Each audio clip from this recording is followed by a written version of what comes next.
Greetings, Iain from RTO here. Welcome to another classic album. A show that we look at some of them great albums from starting in the 50s up to the modern day, really. And if this is the first time you're watching, because it's Guns N' Roses, and I'm sure there's other stuff you like, go and check out some of my other videos. Give me a thumbs up and just subscribe, because we've got such a diverse stuff on this channel.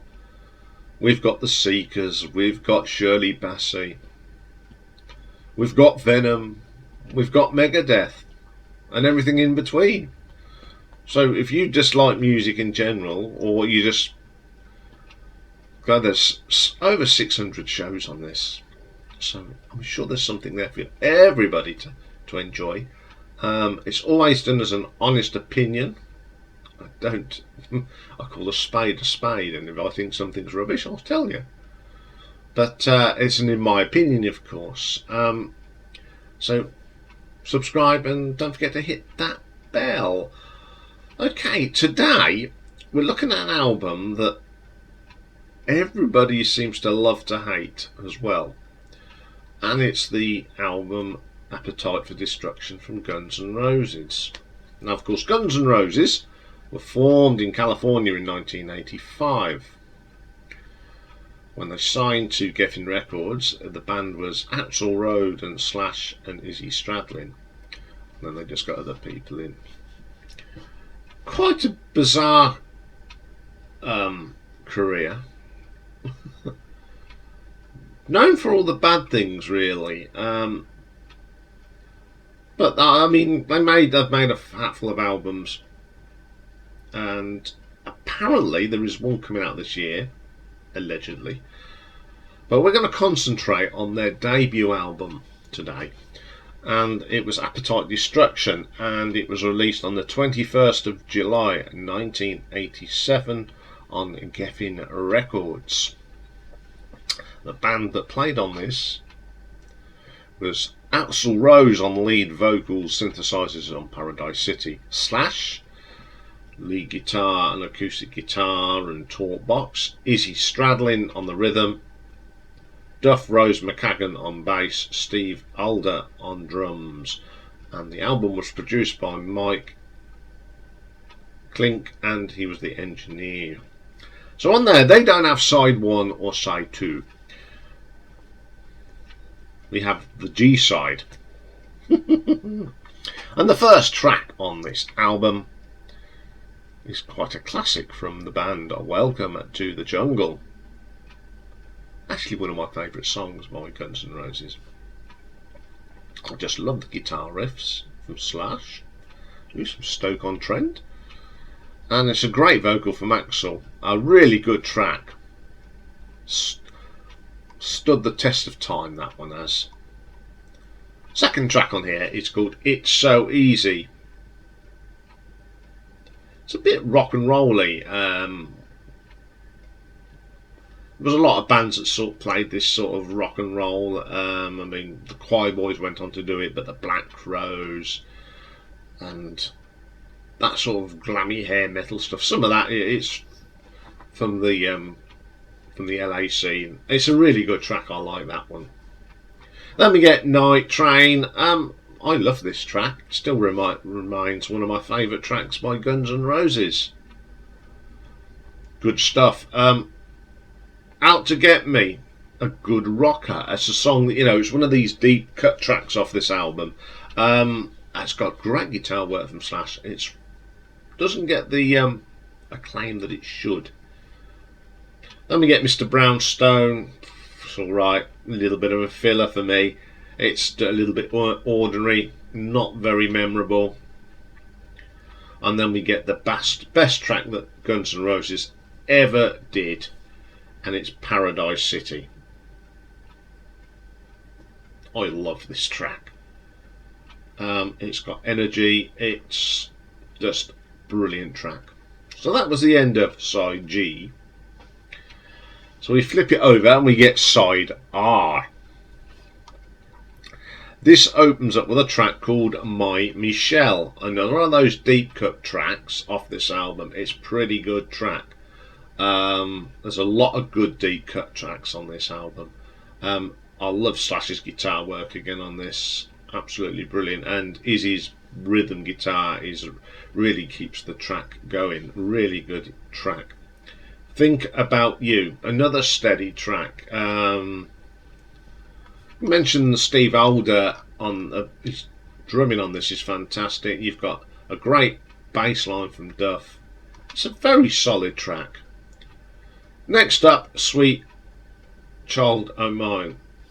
Now, when this song came out, I thought it was really good. I still like the guitar solo on it, but talk about overplayed. Oh God. Unfortunately now, I never want to hear this song again. Everyone goes bonkers over it. Oh, my favourite track, no. To me, if I never hear this again, I'll never cry. When I listen to this album, I tend to skip it because I just don't like it anymore. But you can't, I hate it when tracks are played to death and everyone jumps on the bandwagon for the song, and no. Next track up, You're Crazy. This is a fast and furious track with a real gritty vocal from Axl Rose. Good track. Then we get Anything Goes. Solid track, nothing wrong with this one. Good energy track to end the album with, and I prefer this to Sweet Child O' Mine. I think it's a much better track. Okay then, we've got Rocket Queen, again one of my favourite tracks on the album. It's a one of them deep cut tracks that no one seems to remember. You say, oh, I love, Rocket Queen by Guns N' Roses.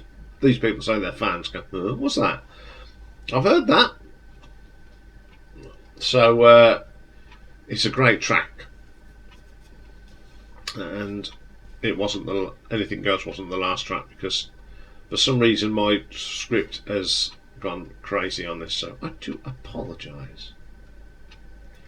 So what did the old critics think of this when this came out? Well, it wasn't well received. Basically, many complained that its massive success with customers was fostered on the taboo of sex, drugs and rock and roll during the 80s. Dave Ling from Metal Hammer dismissed the album as an inferior mix of elements of bands such as Aerosmith, Hanoi Rocks and AC/DC.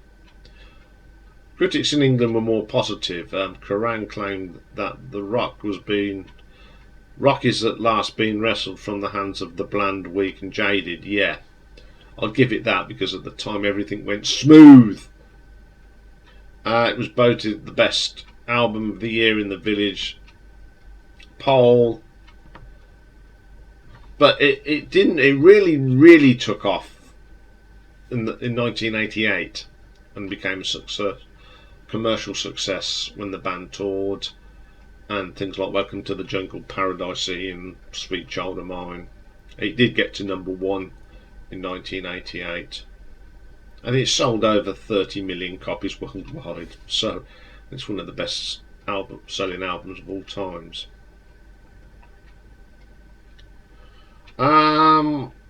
It did alright over here. Got to number 5. And it's 4 times platinum in the UK and 18 times platinum in America. Okay, well, like most people in 86, 87, I brought this, and when I listened to it, I thought, yeah, it's a good album. It was nice to hear something more rocky and raunchy, and the drums sounded good. I'll give them that. But I think the media really boosted this band to become the second coming. They are a very overrated band. They're good, but they're not gods. They're, and they did sell their stuff because they were the bad boys of rock. I mean, they made Motley Crue look tame. And in all honesty, this is the only album I own. Well, I own 2 albums actually. I own this one and a Greatest Hits. Though this is a band that their albums seem to go downhill. They peaked at this and they never really have made a great album since, to be quite honest. That's in my opinion. I mean, I know there's loads of you out there that really love Guns N' Roses, but I think they are overrated. I mean, Slash is a great guitar player, you can't take that away from him, and Axl's an okay singer, but I've got a lot of respect for Axl actually, because when Brian Johnson of AC/DC's hearing went, he stepped in. People said he shouldn't have done, but the thing is, in the music business, if they'd have cancelled the rest of that tour, and it wasn't just a few shows, it was a chunk of a tour, that would have cost the band so much money. I mean, they didn't ask Axl. Axl volunteered, and he had broken his leg. He'd got a broken leg as well. He broke his leg on tour. So a lot of respect for Axl for going out to help a fellow band. If we get this new album this year, I shall give it a listen, of course, and review it. But as far as this album goes, it is a good album. Probably one of the best albums of that time, because it lost rock at that time, was going through the doldrums. You take for example, you got Appetite for Destruction and Hysteria came out roughly at the same time. And out of the 2 albums, this is better because it's a rock album. I don't like, my hate of production, overproduced. This isn't overproduced, it's just plug in and go rock. So, yeah, I do like this album, but it's not the best album I've ever heard. So I'm going to give this an RTO ranking of 8 out of 10, because I think it deserves that, and I do like the deep cut tracks. Okay then, that's all for today. As I said at the start, if it's the first time you've watched something from this channel, go and check out everything else. There's something there for everybody, I think. No matter what you listen to, if you like jazz, there's a bit of jazz, there's prog, there's space rock, there's pop, new wave, everything. So go and check it all out. Okay, tomorrow we're going to do something really obscure first, hence the name. We do the obscure stuff on this channel, and we're going to look at a band called The Rich and Famous. Now they're from Australia, and they came out of they were a band that were formed in the hiatus of Kings of the Sun. So they put out 3 albums. So